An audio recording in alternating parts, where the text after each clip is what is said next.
दीवार बनाने वाला था और उस दीवार का काम भी शुरू हो गया था। एक दीवार इस तरफ और एक दीवार इस तरफ, ये दोनों तरफ दीवार बनाकर रेलवे इस रास्ते को बंद करने वाला था। सौभाग्य की बात है कि उस दिन सांसद जी आलोट का अपना दौरा करके आ रहे थे। आदरणीय जैन साहब और इस क्षेत्र के तमाम लोगों से मेरी चर्चा हुई। हम सांसद जी से मिले। सांसद जी ने डीआरएम को फोन किया कि एक ईंट भी अब मत लगा देना। बिल्कुल इसी तरह से उन्होंने कहा कि एक ईंट भी अब वहां लगनी नहीं चाहिए, तत्काल काम रोको। तत्काल काम रुका और दूसरे दिन डीआरएम को उन्होंने वहीं से फोन पे हमारे सामने कहा कि आप 10 बजे उज्जैन आकर मुझसे सर्किट हाउस पे मुलाकात करना। माननीय सांसद जी ने हम लोगों से भी कहा कि आप लोग भी कल उज्जैन आ जाओ।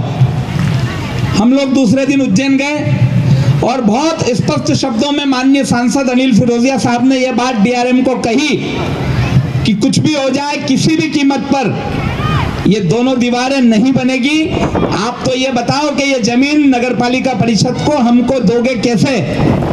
और उसके बाद हमारे संघर्ष का सफर शुरू हुआ। लगातार 3 साल तक डीआरएम ऑफिस के चक्कर हमने लगाए। उस समय नगरपालिका परिषद में कोई अध्यक्ष उपाध्यक्ष काबिज नहीं थे, प्रशासकीय कार्यकाल था। तो मैं अपनी गाड़ी, अपना ड्राइवर और अपना डीजल से कई बार नगरपालिका के अधिकारियों को ले लेकर वहां जाता था। 2 बार हमारी फाइल 90% तक चली और रद्द हो गई। तीसरी बार में रेलवे के एक अधिकारी ने मुझे परामर्श दिया कि मैं एक ड्राफ्ट किया हुआ लेटर आपको भेजता हूं, उसको आप भेजना, आपको हम जमीन दिलवा देंगे। और ठीक वैसा ही हुआ। सौभाग्य की बात है कि जब जमीन मिलने वाली थी उसी समय नगरपालिका के चुनाव आ गए। पार्टी ने मुझे टिकट दे दिया और मंच पर बैठे समस्त नेताओं के आशीर्वाद से मैं चुनाव भी जीत गया और ये काम हमारा अनवरत चलता रहा। लेकिन संघर्ष तब भी पीछे नहीं हटा। माननीय विधायक जी, जब मैं पार्षद बन के गया तो 1 साल इस काम को चालू कराने के लिए मुझे बड़े पापड़ बेलने पड़े, पर हम सबका सौभाग्य था, हम सबका सत्कर्म था कि इस क्षेत्र की जनता ने माननीय डॉक्टर तेज बहादुर सिंह जी चौहान को विधायक के रूप में कुर्सी पर बिठाया और बहुत सारी चीजें अपने आप चलने लग गई। उसमें यह गार्डन का काम भी था।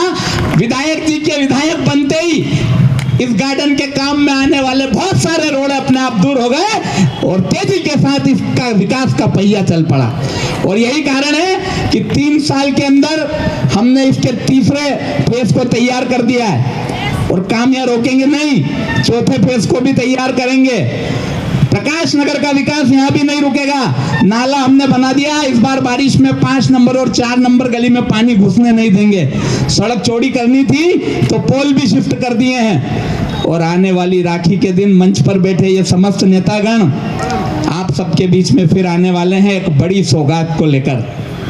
और वो सौगात होगी प्रकाश नगर के दोनों वार्डों में, प्रकाश नगर के 22 और 23 नंबर दोनों वार्ड में 24 घंटे पानी देने का काम हम 9 अगस्त से करने वाले हैं। जब मैं चुनाव में आया और मैंने अपना घोषणा पत्र दिया तो कई लोगों ने हंसी उड़ाई थी।